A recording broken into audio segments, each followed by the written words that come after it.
Hello बच्चों, welcome back again. So on the request of students, बच्चों की मेरे पास रिक्वेस्ट आई थी रिगार्डिंग फोर्थ मैक्सवेल इक्वेशन और फिजिकल सिग्निफिकेंस क्या है इन इक्वेशंस का। तो पहले हम फोर्थ मैक्सवेल इक्वेशन को डिवेल्प करते हैं। फोर्थ मैक्सवेल इक्वेशन क्या है? मैक्सवेल ने एम्पियर सर्कुलर लॉ को यूज किया and then he realized that there is something wrong with Ampere circular law. जो एम्पियर सर्कुलर लॉ है वो कॉन्टिन्यूटी इक्वेशन को कॉन्ट्राडिक्ट करता है। चलो अब हम देखते हैं पहले ये कॉन्ट्राडिक्ट करता कैसे है। सो एम्पियर सर्कुलर लॉ क्या कहता है? It says that work done in moving a unit magnetic pole once around a closed path linked with the current can be given as, or we can say, let me repeat it once again, मैं थोड़ा simplify करती हूँ। क्या कहता है? किसी भी unit magnetic pole को अगर आप एक क्लोज्ड पाथ के अराउंड मूव करते हो तो उसमें वर्क डन होता है और वर्क डन स्टोर होता है। तो करंट उस सर्किट में जो फ्लो होगा हम उसको कैसे लिख सकते हैं? That can be written as closed integral of line integral of h dot dl. ये है आपका एम्पियर सर्कुलर लॉ, राइट बेटा? आपके पास करंट सर्किट में फ्लो होगा तो मैग्नेटिक फील्ड विल प्रोड्यूस होता है। तो मैं उस क्लोज्ड सर्किट में टोटल कितना करंट फ्लो होगा उसको in terms of magnetic field लिख रही हूँ। अब आप करंट को और कैसे लिख सकते हो? In terms of current density भी लिख सकते हो। करंट डेंसिटी अगर J है तो करंट डेंसिटी क्या होती है? Current per unit area, right? अगर I मेरा करंट है, A एरिया है, तो करंट कितना होगा? करंट डेंसिटी की फॉर्म में हम कैसे लिखेंगे? Surface integral of J dot ds। अब करंट को मैंने दो फॉर्म में लिख दिया, राइट? तो अब अगर मैं इन दोनों को यूज करूं, लेफ्ट साइड दोनों की सेम है, so I can rewrite it as h dot dl is equals to surface integral of j dot ds। मैं इसे इक्वेशन नंबर 1 मार्क कर लेती हूँ, ठीक है? अब हम क्या करेंगे? ये आपके पास लाइन इंटीग्रल है, हम यहाँ पे स्टोक्स थ्योरम अप्लाई करेंगे। स्टोक्स थ्योरम क्या करती है? लाइन इंटीग्रल को सरफेस में कन्वर्ट करती है। It says that line integral of any vector can be written as open surface integral of curl of that vector field. It can be written as surface integral of curl of that vector field. So this is equals to surface integral of j dot ds remain as such. मैंने left side पे क्या apply किया? Stokes theorem को use किया यहाँ पे और line integral को सरफेस इंटीग्रल में कन्वर्ट कर दिया है, ठीक है बेटा? अब मैं इसे इक्वेशन नंबर 2 मार्क कर लेती हूँ, ठीक है? अब मेरे पास इक्वेशन 2 के अकॉर्डिंगली अब हम क्या करेंगे?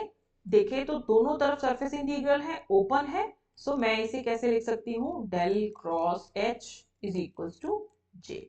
सो ये इक्वेशन थर्ड जो है हमने डिराइव की है एम्पियर सर्कुलर लॉ से। अब हम देखते हैं क्या ये लॉ वैलिड है। तो उसके लिए क्या करेंगे? Let's take divergence on both the sides, on both sides. अगर मैं दोनों तरफ डाइवर्जेंस लेती हूं तो क्या होगा? Divergence of curl of a vector field is equals to divergence of vector j। अब ये क्या बना? Divergence of curl of h, और हमें पता है divergence of curl of any vector is 0। Similarly curl of gradient of any scalar is 0। So ये term आपका जो लेफ्ट साइड है डायरेक्टली 0 हो जाता है। अगर लेफ्ट साइड 0 है तो इट मींस आपका जो राइट साइड है that is del dot j वो 0 हो जाता है, ठीक है? अगर हम ये डेल डॉट जे को कॉन्टिन्यूटी इक्वेशन में पुट करें, सो कॉन्टिन्यूटी इक्वेशन क्या है आपकी? कॉन्टिन्यूटी इक्वेशन कहती है, ये मैं कॉन्टिन्यूटी इक्वेशन लिख रही हूँ, del dot j plus curly rho upon curly t is equal to 0, right? अगर j 0 है, आपकी डेल डॉट j 0 है, तो ये टर्म आपका 0 हो गया, which says curly rho upon curly t is equal to 0, just not to, right? So it means आपकी पूरी इक्वेशन ही कॉन्ट्राडिक्ट हो जाती है। Then ampere comes again, Maxwell ने क्या किया? He says that it means जो आपका एम्पियर लॉ हमने डिराइव किया था del cross h is equal to j, ये राइट हैंड साइड में something is missing, right? It must have some other term here, यहाँ पे कोई और टर्म भी होना चाहिए था ताकि आपकी कॉन्टिन्यूटी इक्वेशन जो है वो कॉन्ट्राडिक्ट ना हो। मैक्सवेल ने यहाँ पे एक टर्म को इंट्रोड्यूस किया, he imagined that term as JD। तो उसने क्या किया, he supposed that कि जो डेल क्रॉस जे है वो डेल क्रॉस एच है वो जे प्लस जे डी के बराबर है। ठीक है, जेडी एक अननोन क्वांटिटी है जिसको हमने कैलकुलेट करना है। अब इस अननोन क्वांटिटी को कैलकुलेट करने के लिए तो करने से पहले हम क्या करेंगे, पहले चेक करते हैं कि क्या अब आपकी कॉन्टिन्यूटी इक्वेशन कॉन्ट्राडिक्ट होती है या नहीं होती। तो हम फिर से डाइवर्जेंस लेंगे दोनों तरफ, divergence of curl of H is equal to divergence of J plus divergence of JD। ठीक है, अब ये जीरो हो गया, which is equal to del dot J divergence of J plus divergence of JD as such। ठीक है, अब आपके पास क्या है, राइट हैंड साइड में दो टर्म्स है रादर देन सिंगल टर्म।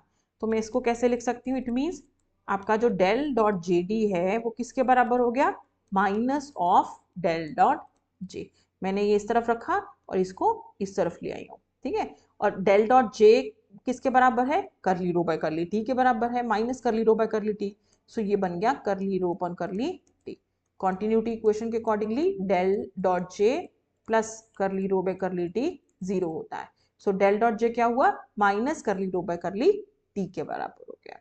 ठीक है, सो ये मैंने कैलकुलेशन की एंड मेरे पास एक लॉ आया दैट डेल डॉट जेडी, अब जेडी की वैल्यू अननोन है, हमें उसको कैलकुलेट करना है, किसके बराबर आई, करली रो अपॉन करली टी के बराबर। अब हम क्या करेंगे, इसे एक इक्वेशन ए मार्क कर देते हैं। इस इक्वेशन में मुझे रो का वैल्यू कैलकुलेट करना है और सब्स्टिट्यूट करना है।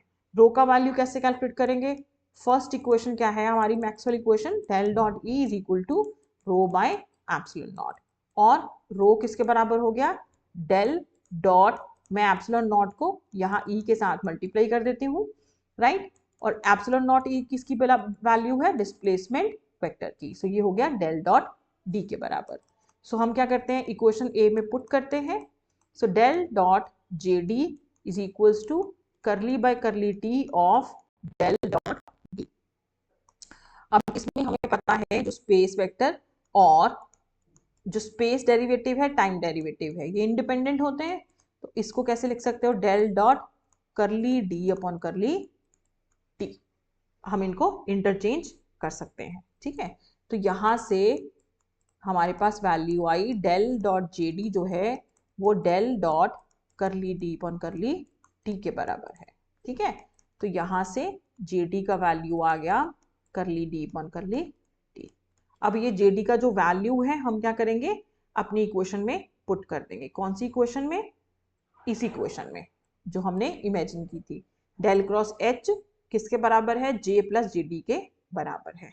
हमने जे डी का वैल्यू कैलकुलेट कर लिया क्योंकि जे डी अननोन पैरामीटर था, तो मैं इसको यहाँ पुट करती हूँ। डेल क्रॉस एच अब किसके बराबर है, जे प्लस जे डी, जे डी का वैल्यू है करली डी अपॉन करली डी। ये है आपकी Maxwell equation, fourth Maxwell equation, जो कहती है डी आपका क्या है, एप्सिलॉन नॉट ई के बराबर है। So rate of change of electric field जो है, या इलेक्ट्रिक फील्ड जब टाइम के साथ चेंज होता है मैग्नेटिक फील्ड को प्रोड्यूस करता है। So time varying electric field produces magnetic field, और इसे बोलते हैं modified Ampere circuital law, modified Ampere circuital law. तो आपको ये इक्वेशन इंडिपेंडेंटली भी पूछ सकते हैं कि मॉडिफाइड एम्पियर सर्किटल लॉ बताइए, या रीजन बताइए कि मैक्सवेल ने एम्पियर सर्किटल लॉ को मॉडिफाई क्यों किया।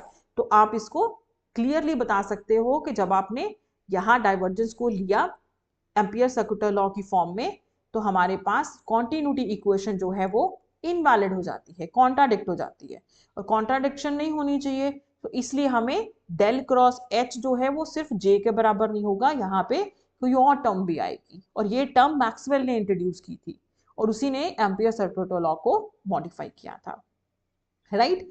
अब बेटा अगर आपको मैक्सवेल इक्वेशन पेपर में लिखने को आता है, आपने चारों इक्वेशंस के फिजिकल सिग्निफिकेंस भी लिखने हैं। आपको फिजिकल सिग्निफिकेंस इन इक्वेशंस के इंडिपेंडेंटली शॉर्ट क्वेश्चन में भी पूछे जा सकते हैं। फिजिकल सिग्निफिकेंस क्या है? अब आपकी जो डेल डॉट ई है, first equation rho by epsilon not, इसका फिजिकल सिग्निफिकेंस क्या है? ये इक्वेशन क्या रिप्रेजेंट करती है? Gauss law in इलेक्ट्रोस्टैट।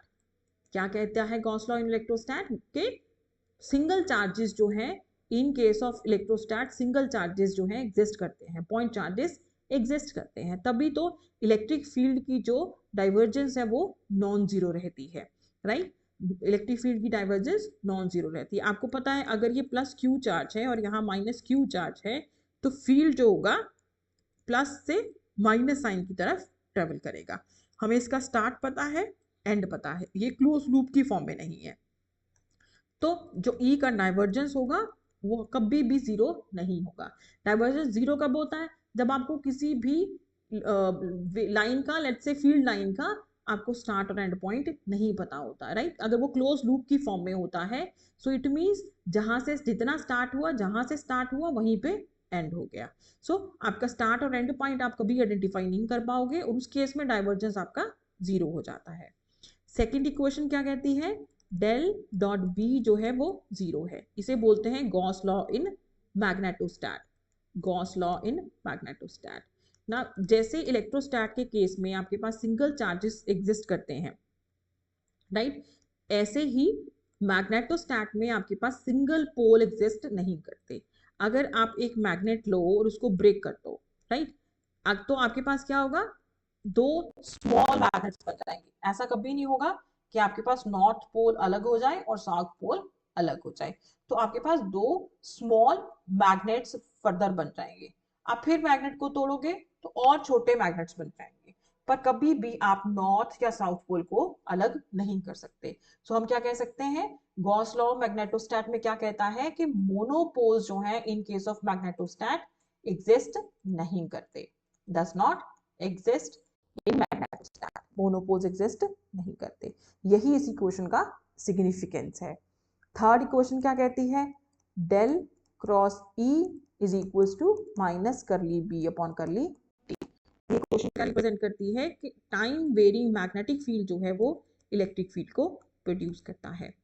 Next equation है आपकी डेल क्रॉस एच, और ये डिवेल्प कैसे होती है? Faraday law of electromagnetic induction से, फैराडेज लॉ से डिवेल्प होती है। फोर्थ इक्वेशन है del cross h is equals to j plus epsilon curly e by curly t. क्या रिप्रेजेंट करती है?